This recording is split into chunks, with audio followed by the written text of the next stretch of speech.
Ever since I can remember, I was interested in the paranormal. As a young kid growing up in the 80s, I watched such cartoons as Thundercats and He-Man, which had crazy creatures in them. When I got a little older, I got more into horror movies, like Stephen King's It, Nightmare on Elm Street, and of course Friday the 13th. When I became a teenager, I needed just a little more. This is when I discovered Bachelor's Grove Cemetery. Bachelor's Grove is pretty well known as being one of the most haunted sites in America. It dates back to the early 1800s when German settlers farmed the land and buried their dead there. It's also rumored that Al Capone and the mob dumped their victims in the nearby pond. In the 70s and 80s, there was quite a bit of grave desecration and satanic worship.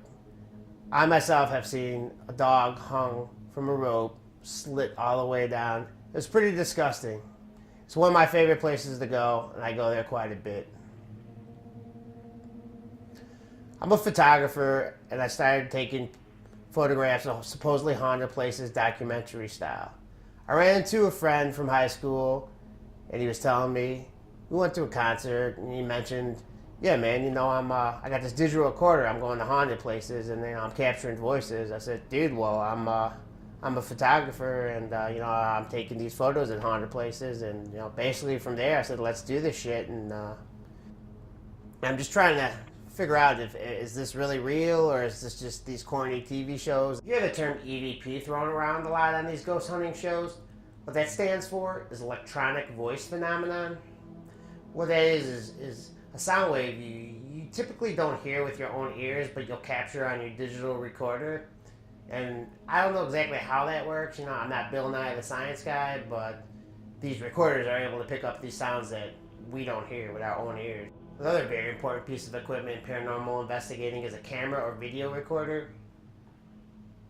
If you can catch a spirit manifesting or paranormal activity on a camera or video recorder, that's pretty much priceless. Now you see these green lights on TV at night. What that is infrared night vision. And it's said that spirits can be seen on different wavelengths that we don't typically see with our own eyes, such as infrared or UV. UV, ultraviolet light, is that purplish light. Now when you combine the two, you can combine infrared and UV lights. That's what we call full spectrum. These little meters you see them holding on TV, they're called EMF meters.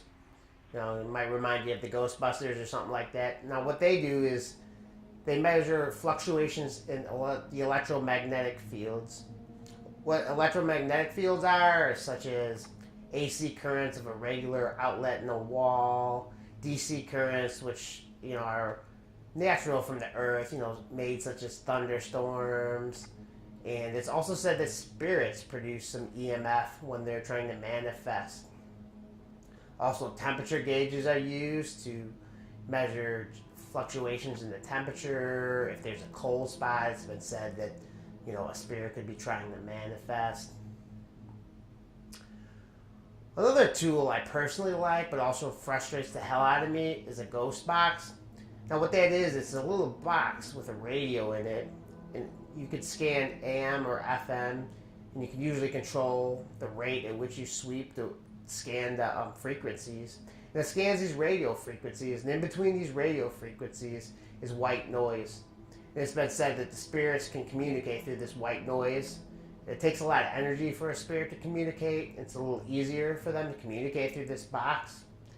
Now, ghost hunters and regular people alike are a little skeptical of this device, as I am a little bit, because you're getting radio frequencies through it. Now, not as much as if you're in a abandoned building in the basement and it's not picking up much radio.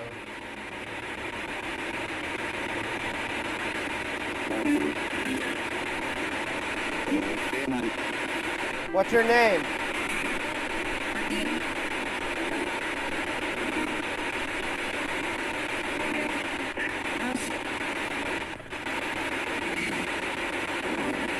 How did you die?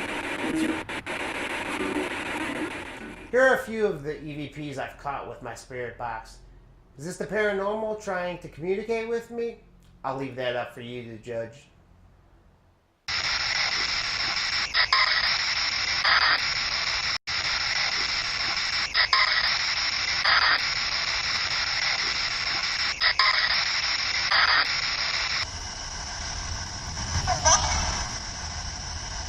Is that a female?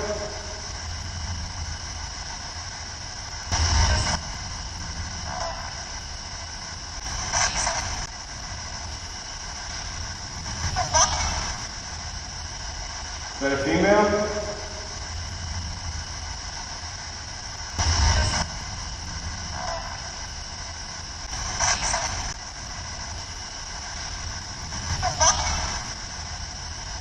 Is that a female?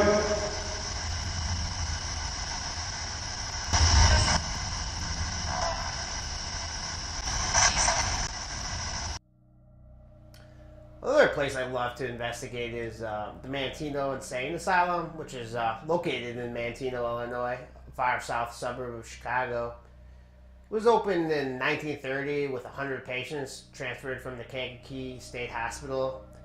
And in 1955, I believe, it had over 8,000 patients, and the capacity was for about 5,500, and the patient to staff ratio was just ridiculous, and a lot of just horrible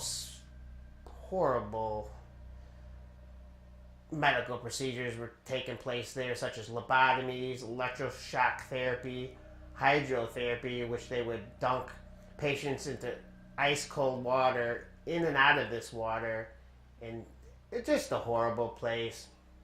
Many of the patients put in this hospital would be deemed normal by today's standards. I mean, it was, if you were gay or a lesbian, or you had a disagreement with your parents and they said you had manic depression, you were put in here, and you could be a perfectly normal person, and you'd come out, well, actually, more than likely you wouldn't come out at all. I'm a firm believer in God, and I believe there very well may be another side where where these spirits are trapped between heaven and hell and earth. Maybe possibly another wavelength that we can't physically see with our own eyes. That's why I'm doing this. That's why I'm doing paranormal investigating, to see if there really is something else out there, and that I can capture some evidence, that I can share it with the world.